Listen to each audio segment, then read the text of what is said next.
नमस्कार दोस्तों। तो अब शिक्षक को जागना आवश्यक हो गया है। बिहार के तमाम गुरुजी अब चुपचाप बैठे नहीं रह सकते। अगर आप लगातार इसी तरह से पाठक के संक्रमण काल से अगर आप नहीं निकल पाते हैं तो आपके लिए दुर्दिन सामने आने वाला है। फिर उससे आप उबर नहीं पाएंगे। आज हर स्तर पर हर काम के लिए एक छोटी से छोटी अगर हम बात करें, आप अगर कहीं जाते हैं छुट्टी को लेकर के, ईएल लेकर के, तो उस ईएल को स्वीकृत कराने के लिए, उसका पैसा निकलवाने के लिए, जैसे मेडिकल होता है, मैटरनिटी लीव होता है यानी मातृत्व अवकाश, इन चीजों के लिए पैसे निकासी करवाने के लिए जो ब्लॉक का जो स्थिति बना हुआ है, हर काम के लिए पैसा निर्धारित किया गया है, रेट चार्ट खुला हुआ है और उस रेट चार्ट के अनुसार ही काम हो रहा है। विभाग से यही कहा जाता है कि अमुक पदाधिकारी बिना पैसा का काम नहीं करेंगे और आपको लूटा जा रहा है। छुट्टी की बात है, स्कूलों में पहले लोग इधर उधर हो जाया करते थे, ये मैं भी मानता हूं, लेकिन जब ऑनलाइन हाजिरी बनना शुरू हुआ है तब से शिक्षक अगर कहे तो 9:15 से 4 बजे तक स्कूलों में ही बने रहते हैं। ऐसे परिस्थिति में अब उनको आखिर डर किस बात की है? तो फिर अपने हक के लिए, अपने सही आवाज के लिए, अपने सही बात के लिए, अपने अधिकार के लिए आवाज क्यों नहीं बुलंद कर रहे हैं? अभी आपने देखा कि बेतिया में का एक प्रखंड है, लौरिया प्रखंड, वहां पर का जो बीओ हैं एक साइन करने का भी 2000 रुपया लेते हैं। ऐसा आरोप उन्होंने वहां के शिक्षकों ने लगाया उन पर। तो ये धीरे धीरे अब आग सुलझना शुरू हुई है। आप जानते हैं कि आंदोलन की धरती चंपारण रही है। कुछ मामलों को लेकर के विपिन प्रसाद जी शिक्षक एकता मंच के नेतृत्वकर्ता हैं, उनके द्वारा डीईओ को आवेदन दिया गया था, डीपीओ को आवेदन दिया गया था। हालांकि डीईओ साहब तो चले गए यहाँ से सस्पेंड होकर के, अरबों रुपए उनके पास बरामद हुए थे। तो ऐसा स्थिति सिर्फ हम बेतिया की बात नहीं कर रहे हैं, ये लगभग अमूमन बिहार के तमाम जिलों में ये स्थिति बनी हुई है। हर प्रखंड में कोई ना कोई काम के लिए किसी न किसी दलाल को पकड़ना पड़ता है, किसी न किसी जो कहे तो कर्मचारी जो कि अनुबंध पर बहाल हो अथवा आउटसोर्सिंग से बहाल हैं, उनको पकड़ने पर ही काम होता है, नहीं तो पदाधिकारी काम नहीं करते हैं, आज कल के टाल मटोल में रहते हैं। लेकिन जब शिक्षक अपनी ड्यूटी को पूर्ण रूप से निभा रहे हैं तो फिर सही के लिए आवाज उठाने में दिक्कत क्या है? हम सबको मिलजुल करके अब पूर्व की भांति संगठनों को एक होते हुए अब आवाज बुलंद करनी होगी। आप ड्यूटी पूरा कर रहे हैं तो फिर आखिर किस चीज का डर है? क्यों हम पैसा देंगे? क्यों आप लोग पैसा दीजिएगा? सोचिए, पैसा दे करके ही काम अगर कराना है तो ऑफिस में बैठे हुए बाबू लोगों का क्या काम है? क्या वो बैठ करके सिर्फ पैसे उगाही के लिए बैठे हुए हैं? तो इसमें अब एकजुटता के साथ काम करने की आवश्यकता हो चुकी है, क्योंकि अब ईएल, अब बताइए, ईएल लेने के लिए लेकर के जब छुट्टी पर जाते हैं, वहां से छुट्टी स्वीकृत करा के जब आते हैं तो उसका वेतन लेने के लिए पैसे मांग की जा रही है। मेडिकल के लिए पैसा मांगा जाता है, मातृत्व अवकाश महिलाएं लेती हैं उसका पैसा मांगा जाता है। आप मामला उठा कर देख लीजिए ना, कितने मामले को सॉर्ट आउट किया गया है बिना पैसे का। अगर सॉर्ट आउट हुआ ही है, अगर सभी मैटर समाप्ति हो गए हैं, तो फिर कार्यालय का चक्कर शिक्षक लगाने को मजबूर क्यों है? पैसे देने को मजबूर क्यों है? क्योंकि लेट हो रहा है। लेट करने के लिए ही वो लोग जानबूझ के लेट ही करते हैं ताकि वो पैसा कमा सकें। ये स्थिति बनी हुई है और पैसे की उगाही बड़े जोर शोर से चल रही है।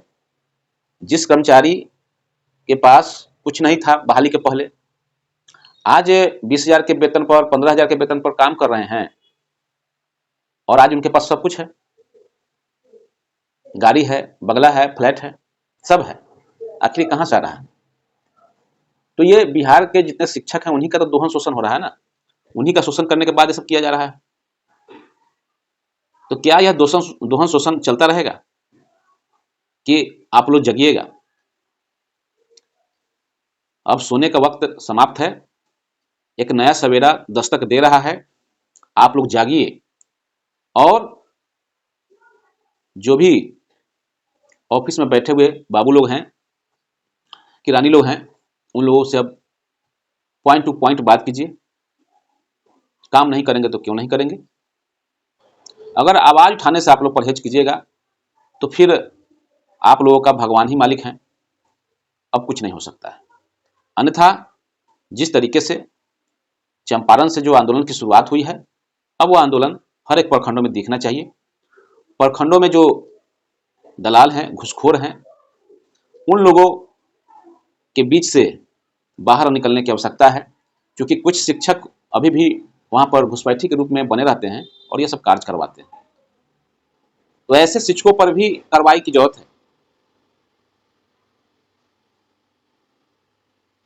अगर ऐसे शिक्षकों पर कार्रवाई नहीं किया गया तो फिर निश्चित तौर पर जो परेशानियां हैं वो बनी रहेंगी।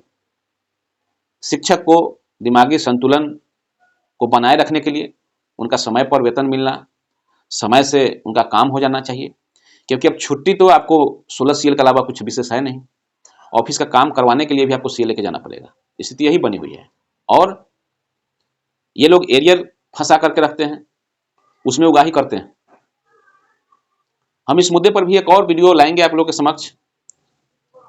एक शिक्षक की जो मुद्दा है उसका हम एक वानगी दिखाएंगे आपको कि किस तरीके से शिक्षक का फिक्सेशन विभाग के द्वारा ही किया जाता है और वो फिक्सेशन सही भी है, लेकिन उस फिक्सेशन के आड़ में कुछ समय बाद, कुछ सालों बाद बात सामने आती है कि कहा जाता है कि आपका फिक्सेशन ज़्यादा हो गया है और उनका फिक्सेशन गलत बताया जाता है। तो ये बताइए कि कोई फिक्सेशन करता है तो विभाग करता है कि शिक्षक स्वयं करते हैं? विभाग ही करता है। और विभाग ने अगर फिक्सेशन किया होगा तो तत्कालिक नियमावली के अनुसार ही किया होगा। चलिए मान लिया गलत हो गया तो उसको सही करना किसका काम है? फिर विभाग का ही काम है। या अगर सही ही है तो फिर उनके एरियर को जो उनको मिलना था, जो एरियर मिलना था उसको ब्रेक लगा दिया गया। आगे जो एरियर मिलने वाला था उसको ब्रेक लगा दिया गया और कहा गया कि आपको ज़्यादा ही पैसा दे दिया गया था। तो फिर ज़्यादा पैसा दिया गया या कम पैसा दिया गया? अगर ज़्यादा दे दिया गया है तो जो जिस शिक्षक के पास पैसा निकल रहा है उनसे आप पैसा ले लीजिए, ये शिक्षक का भी कहना है। और अगर कम निकल रहा है या नहीं निकल रहा है या मेरा ही पैसा विभाग के पास निकल रहा है तो विभाग दे हमको पैसा। लेकिन इसके लिए भी टाल मटोल किया जा रहा है। लगभग 2-3 सालों से ये टाल मटोल चल रहा है। आवेदन दिया गया, रिमाइंडर दिया गया, लेकिन विभाग कोई सुनवाई नहीं कर रही है। विभाग को चाहिए क्या? पैसा, ताकि बिना पैसा के वो कोई बिल बनाएंगे नहीं, कोई एरियर बनाएंगे नहीं, कोई उनके बिल पर सुधि नहीं लेंगे। और जब उनको एप्लीकेशन दिया गया तो वो रिसीविंग नहीं लेते हैं। जब बाई पोस्ट उनको दिया गया है तभी कोई कार्रवाई नहीं। अब सोचिए कि विभाग कितना घाघ हो चुका है कि बिना पैसा का कोई काम ही नहीं करती। अब अंदाज आप खुद लगाइए। अब लोग इसमें अनाप शनाप कहेंगे कि सब ऐसा नहीं है, वो ऐसा नहीं है। सब ऐसा नहीं है, जहां प्रॉब्लम होगा, जो जानकारी मिलेगी वही बात तो हम करेंगे। हम ये तो नहीं कह रहे कि सारे लोग भ्रष्ट ही हैं, लेकिन अगर जहां देखिए बिना पैसे का कोई काम ही नहीं हो रहा है, अब पैसा दीजिए हर जगह काम हो रहा है, तो ये मतलब क्या है? इसका मतलब क्या समझा जाए? आप लोग भी कमेंट में बताइए कि प्रखंड कार्यालयों में क्या बिना पैसा काम आपका हो जाता है क्या? कौन सा काम होता है? एक मामूली लोन के लिए जो आप सैलरी स्लिप निकलवाते हैं और बीओ का दस्तखत होता है, उसके लिए भी पैसा लिया जाता है, 1000-1500। उसके लिए भी बताइए, लोन कोई शौक से लेता है? कोई शौक से तो नहीं लेता है। अब वह पैसा भी पदाधिकारी के नाम पर लिया जाता है कि पदाधिकारी नहीं मानेंगे, नहीं तो अपने से साइन करा लीजिए। और पता चलेगा कि पदाधिकारी कब आएंगे ऑफिस में, कब नहीं आएंगे, पता ही नहीं। आपके पास सीएल तो 72 को है नहीं कि उनके पीछे दौड़ते रहिए। पहले वाली बात तो है नहीं कि आप स्कूल से निकल जाइए और अपना काम करा के आ जाइए, वैसा तो है नहीं। अब हर समय स्कूल में रहना है। अब एक दिन हम जाते हैं और बीओ साहब 5 दिन हमको दौड़ा दिए, एक काम के लिए 5 दिन दौड़ाते हैं, तो हमको 5 दिन दौड़ना न पड़े, उसी का फाइन भरना पड़ता है। वहां बैठे हुए जो कर्मचारी हैं वो आपका शोषण करते हैं। अगर आप जमा करके आ जाएंगे तो उस पर साइन ही नहीं होगा, पड़ा रह जाएगा फाइल।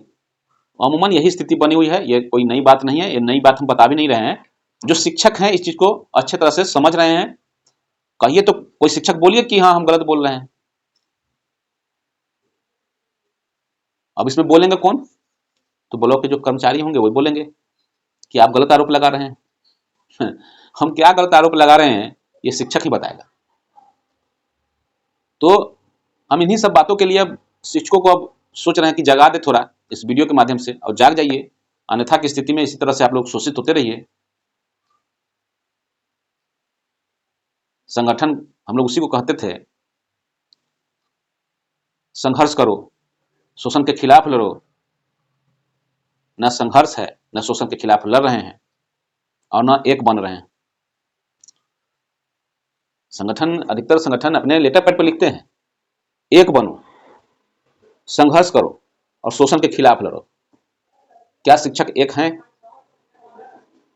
क्या वो शोषण के खिलाफ लड़ रहे हैं? क्या वो संघर्ष कर रहे हैं?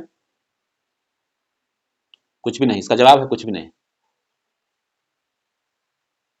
तो ये स्लोगन जैसे कि तैसे ही रह जाएगा। इस स्लोगन पर अमल किया जाए और पुनः जो गुरु का चाणक्य की शक्ति है उसको जगाइए, फिर आगे बढ़िए।